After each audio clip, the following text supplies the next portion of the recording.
your girl Tutu back at it again with another video.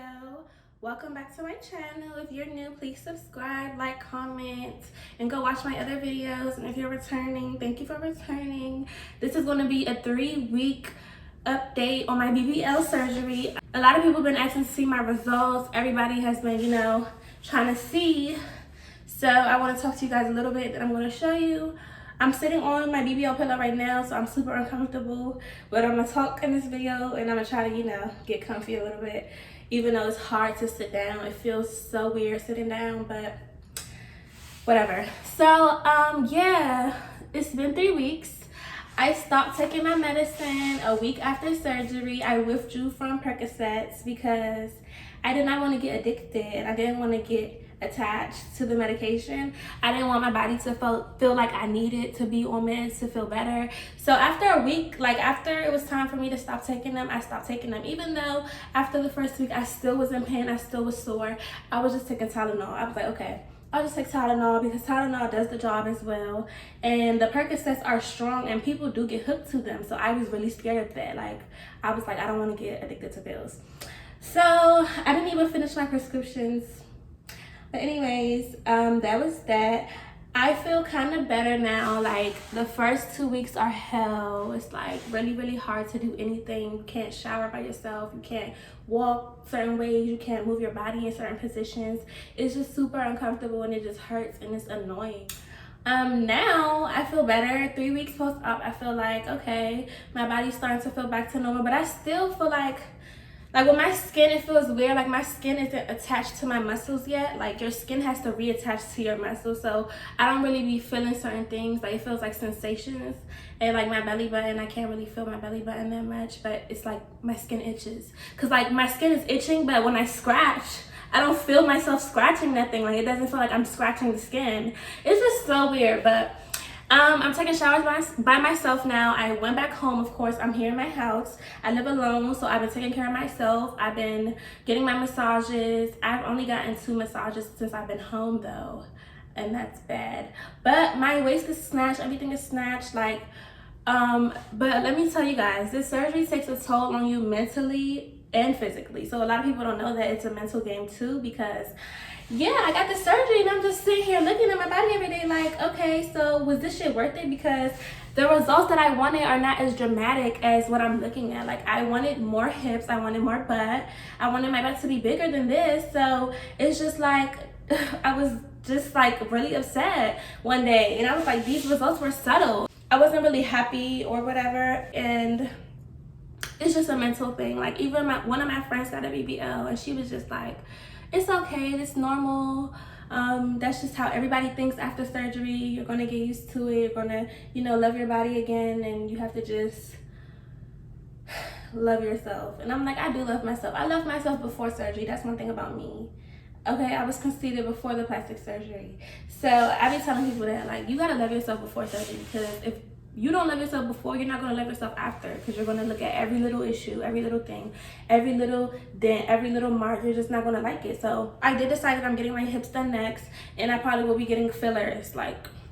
It is what it is. I'm a skinny girl. I didn't have enough fat to begin with to get a BBL. I did a skinny BBL and I barely had any fat, so my results were really subtle because I'm skinny and I wasn't a fat girl. But I do plan on getting hip fillers because I do want my hips to go out more.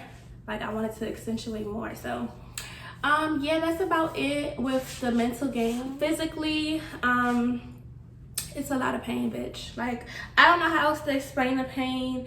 On a scale of 1 to 10, the first week is a 10. On the scale of 1 to 10, the second week is an 8. On the scale of 1 to 10, the third week is probably a 6. I don't really need to take painkillers. I felt fine. After a couple of days, I felt fine. I was walking around with the recovery girls. We were just, talking, enjoying life, having a good time. It's not that bad. Or maybe I'm just saying that because I feel better now. Because when I first got the surgery, you guys, I was like, I'm never doing this bullshit again. This shit is so dumb. I was like, why would I do this dumb shit? I was just like, no. But now I just feel a little bit better. I do get out of breath fast. Like, oh my God, you guys, I be walking and I be out of breath. Like, I just be walking around and I get tired. I get so out of breath. And let me tell you guys, I can't fucking sleep comfortably sometimes because I have to sleep on my stomach. I've been sleeping on my stomach since day one. And yeah, I continue to do that and it's just so uncomfortable. But that's like the hardest part for me, is just sleeping on my stomach and using the bathroom. Like the number 2 is like super hard because I don't sit on the toilet. I ordered like this toilet seat pillow from Amazon. So yeah, I've been using that to use the bathroom. So number 2 has been, you know, kind of hard to do. Another thing I will say is it's hard to bend over. Like I can't lift certain things. So like some people have jobs where they have to lift, they have to carry things, they have to move packages and stuff like that. I'm so happy that I don't have to work. I am recovering in my house every day. I wake up at whatever time I want to wake up. I do whatever I want to do. And that's just the beauty of being an entrepreneur. Because I don't think I would be able to work and do certain shit with my body feeling like this. And I also been in a house, like I haven't been going out, I haven't been turning up, I haven't been doing nothing. Like you have to let your body rest. Do not strain your body. Do not try to go back outside and turn up and party, and you know, like that will come. That's why I had to tell myself, and I'm a party girl. So me telling myself like, okay, Tutu, you gotta relax, you gotta sit in the house for a little bit, you gotta let your body heal. That was hard. Like at first I was like, I'm upset. Everybody's outside. Everybody's having fun without me. I'm sitting here in the house bored as fuck. Like I had an attitude, but I got used to it because guess what?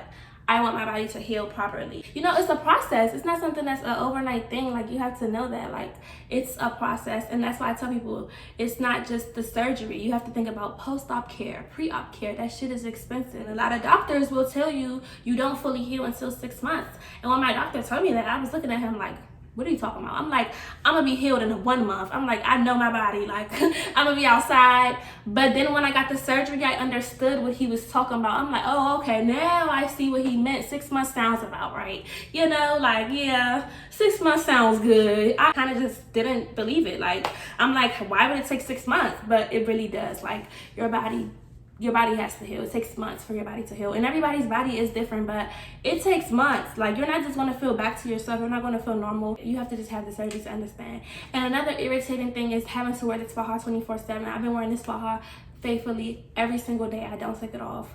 Only time I take it off is when I'm in the shower. Like it's under my clothes, as you can see. I don't play by my faja. It makes me feel better when I go without my faja for too long. My body just feels really, really weird. Like I feel like, ew, I need to put my faja back on. It just doesn't feel good without your faja. Like I don't know how to explain it. Your body just feels like it needs that extra comfort, and the faja is really comfortable.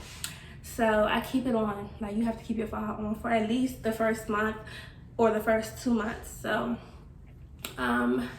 I know you can sleep on your back after like 3 weeks, but I don't sleep on my back. I'm going to continue to sleep on my stomach until 3 months after post-op. I don't want to, you know, put pressure on my butt. And another thing is I went out a few times, but like to restaurants. I went to Ruth Chris and I had to bring my butt pillow in there, and y'all know Ruth Chris is a, you know, fancy restaurant, and they were just looking at me like, why is this girl sitting on butt pillows? But I was literally at the table with my butt pillows like, yeah, it's me, the it girl, I'm here. So yeah, like that's another thing, having to carry my butt pillow around with me everywhere. It's like embarrassing, but I don't care. Like you have to, you can't sit on your bare butt. I've been ordering everything, you guys, like when it comes to food, drinks, water. I order 24-pack water bottles.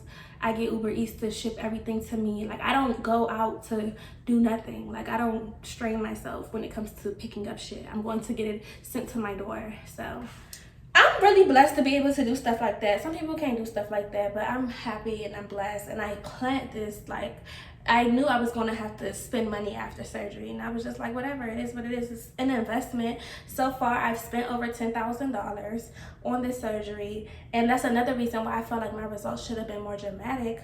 But it's okay. You have to invest in your body if you want to, if you feel like it's worth it.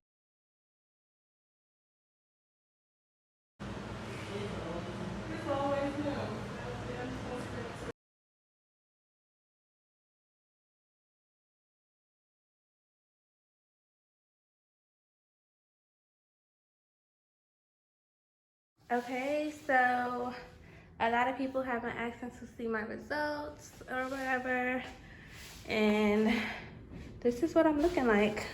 Show you guys the booty, you know. Let me see. Okay, and basically my body, how it looks. Yeah, so you can see the curves. Okay, let me tell you guys about my recovery house a little bit.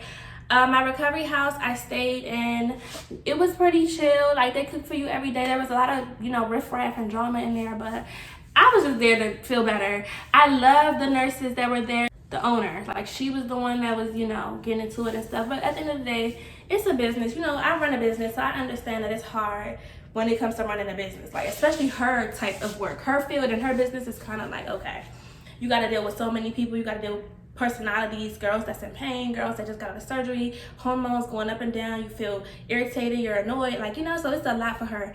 But the recovery house was pretty good. Giving me food, giving me water, giving me whatever I asked for. It was just like them catering to us, and I really appreciated that because I went, you know, by myself, so I didn't really have nobody to help me out and stuff.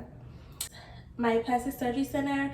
So after my surgery, I was asking them to, you know, do certain things for me, and they would stop like texting me back. Like, the girl, my coordinator, after my surgery, it seemed like she just stopped responding. Like, it's like after your surgery they block your number or something, because every time I texted her about something, like I needed help with a prescription or I wanted to get an extra faja, something, anytime I texted her, they would not respond.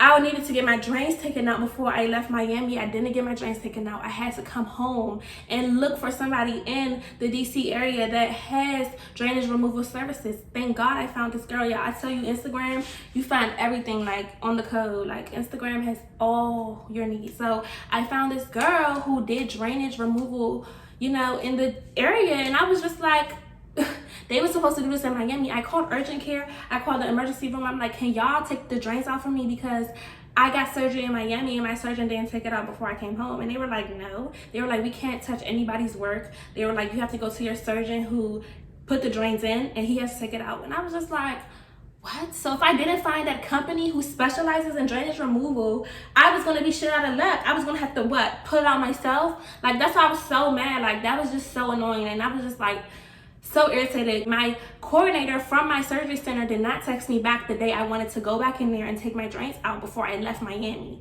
So I was annoyed, but before surgery, they were really nice. Before my surgery, she was contacting me faithfully. She was consistent with her texting. She was consistent when asking me for money, with the rest of my money that I owed. Like, you know, so I just felt like it was kind of shady, but whatever. I had a good time in Miami. I stayed there for a long time. I stayed there for almost 2 weeks. So I stayed for almost 2 weeks because I wanted to make sure I was fully good before I got on the plane. Like, I didn't want to be on the plane, you know, in pain and stuff. And the first week is crucial, so I didn't even want to travel the first week. I'm like, I'll just chill in Miami. Like, I don't care how much it costs. I'll just stay there. And my recovery house was expensive, $200 a night. So it's expensive, but I had to stay for longer because I didn't feel good. Like, I didn't feel like getting on a plane. I didn't feel like dealing with the hassle of an airport and all the riffraff of an airport. So I was just like, I'm gonna stay for as long as I need. Just be prepared for the worst when it comes to the surgery. Like, just be prepared to spend money, be prepared for things to go wrong. A lot of shit went wrong with my surgery, y'all. Like, not physically, but like as far as the preparation of surgery. Like, on the way there, my flight got delayed. I got to Miami a couple hours before my pre-op appointment. Like, it was just a lot. So there was a lot of things going bad, but I just kept my composure. I kept smiling. I kept, you know, being happy. I was just like, look, I just gotta be relaxed. I gotta calm down. Okay, so going in before surgery, I was so scared, you guys. I was so nervous. I was like, damn, bitch, if something happened to me, I don't know what's gonna happen. I was just so nervous. And I met my doctor. I went in, I talked to him, and I was like, hey, how are you? And he was like, hey, he's like, you're super skinny. He was like, your body is really nice. He was like, your boobs and everything, like, you look great. And he was like, you don't have enough fat. So I'm like, mind you guys, I gained 20 pounds for the surgery. So when he told me that, I'm like, okay, I don't have enough fat. He like, yeah, you have a little bit of fat. I'm like, I gained 20 pounds. He was like, yeah, but you're very slim. Your figure is slim. He was like, I'm going to try to pull out everything everything I can, but there's not that much fat on you. So I'm like, okay, take out whatever you can. He's like, okay, that's fine. He's like, I'm gonna give you a shape. I'm gonna do this. I'm gonna put it here. He just marked me up. And then we just had a small little conversation, and he was asking me about my boobs. He's like, are you gonna do anything to your boobs? Like, they're super huge, they're natural. He's like, you're really lucky. You saved about $5,000 because girls pay $5,000 for your boobs and yours are natural. And I was just like, I know, right? So we was having like a cool conversation. He was, I guess, trying to keep me, you know, level-headed, because I was super nervous. I was sweating. I'm like, I'm sweating, dog. I'm like, I stink, you know, like I was just hot and nervous. So he was like, it's fine. He's like, I know you're super nervous. So then we talked for a little bit. He left. The anesthesiologist came in. The anesthesiologist took my blood pressure. My blood pressure was so fucking high, you guys. It was so high. He had to give me a freaking relaxant before I even went into the operating room. So we talked for a little bit, me and the anesthesiologist. He was like, hey, how are you? Took my blood pressure. He was like, are you okay? Because your blood pressure is super high. I was like, I'm so scared. Like, I was just scared. That's the only reason why I had high blood pressure, because any other time I go to the doctor or check up, my blood pressure is low. So I'm like, I'm super scared. He like, I could tell. He was like, just calm down, try to calm down. He's like, okay, I'm gonna give you a relaxer. He had to give me medicine before I even went into the operating room, because it was just like, I was super scared. So he gave me a relaxer, and instantly, when I tell you, like, you guys, as soon as he put the needles in me or whatever, he put everything inside of me, and he said, okay, I'm gonna give you a relaxer, it's gonna calm you down. When I tell you guys, 2 seconds later, I was high as shit. I was high as fuck. I was high out of my mind. I just was like, I stood up. He's like, okay, get up now, time to go to the operating room. I stood up and I was just like out of it. I got up, walking out the door towards the operating room. I hit my head on the door because I couldn't walk straight. He had to literally walk me to the operating room, which is only like 2 feet away. But I was just so high and out of it. I just was like, what the fuck did he give me? I was so fucking high. I was like, what the hell? And then he laid me down on the operating table, and then I don't remember shit else after that, because I was already high. I was awake and I was already high. So when they put the fluids in me, baby, I was knocked out. I was cold. Like, I was so high. But the fucking medicine he gave me worked because it relaxed me. Like, I wasn't nervous no more. I was just like, oh, I'm ready. Like, I was just so high, you guys. I don't even know what he gave me. But it worked instantly. In 2 seconds, it was in my bloodstream and I felt it, and I was just super high and out of it. I felt drunk, like, instantly. But that was all I remember. After that, I don't remember like anything else. I remember laying on the operating table for 2 seconds, and that's it. I fell asleep. So I don't really remember. And then when I woke up, I was cold, but I wasn't that cold. Like, when girls be like, oh, you're gonna be shivering, you're gonna be cold. It was like bearable. Like, you wake up cold because of like the surgery. My surgery center, they had like a heater on me. They had blankets on all the girls and heaters on all of us. So I didn't wake up that cold. I was cold. I was shivering, even still with the heater. I was shivering, but I'm like, where I'm from, it's cold here. So we used to the wintertime. So I don't know, these West Coast girls from Cali, they're not used to no cold weather. They used to the heat, so they be complaining, but I'm used to the cold. So I was just like, okay. And when I woke up, you guys, oh my God, I woke up and I was just like, what the hell? And I started crying.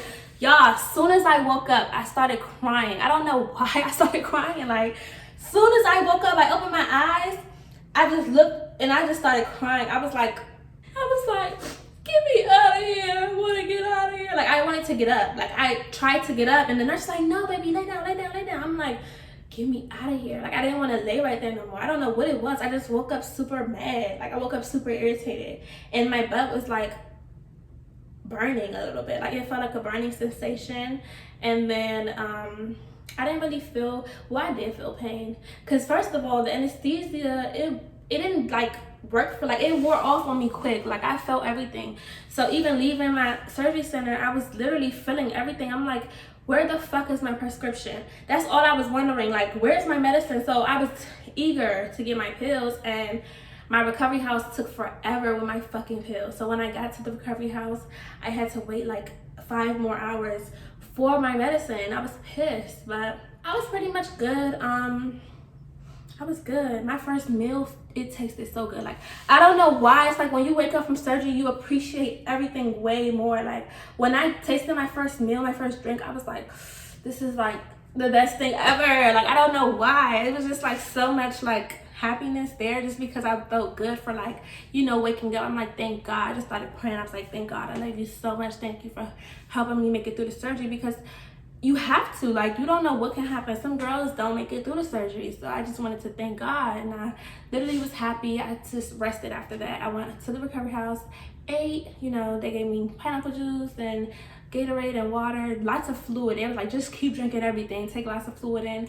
And then I took a nap. I was asleep. After that, I just went to sleep. Once I took my pills, my prescription pills, I went straight to sleep. So yeah, I was just resting. It's all about resting. After that, from that day on, inside my recovery house, I slept the whole time. Like, they called me the sleepy girl. They was like, you know, the one that's always sleep. I was always sleep, y'all. I was tired. I'm like, I'm tired. I'm going to lay down. I'm going to sleep. Like, it is what it is, y'all. Y'all need to rest too. Shit, like, I'm sleepy, you know? And once you take that perk, you're sleepy. Like, the perk make you tired. So it was so funny, but the girls were so cool. Like, I loved them. They were so cool. We had so much fun together. We was telling each other stories. Like, it was just a fun time. Like, so I do recommend a recovery house. When people be saying that they go to Miami and they take care of themselves or they stay in hotels, I be like, that don't make sense, baby. Like, you need to get a recovery house, because they're going to do everything for you, and it's expensive, but it's worth it. I promise you. You don't have to do shit. You get waited on the whole time like you're a princess. So yeah, that was my experience, you guys. I'm 3 weeks post op. Let me know if you have any questions. I pretty much tried to cover everything with my experience, how I feel, the process, before surgery, after surgery. I tried to just tell you guys how I feel and how my experience went. But that's pretty much it. Let me show you my butt. Like, I want my waist to go out more. So I'm gonna get my hips done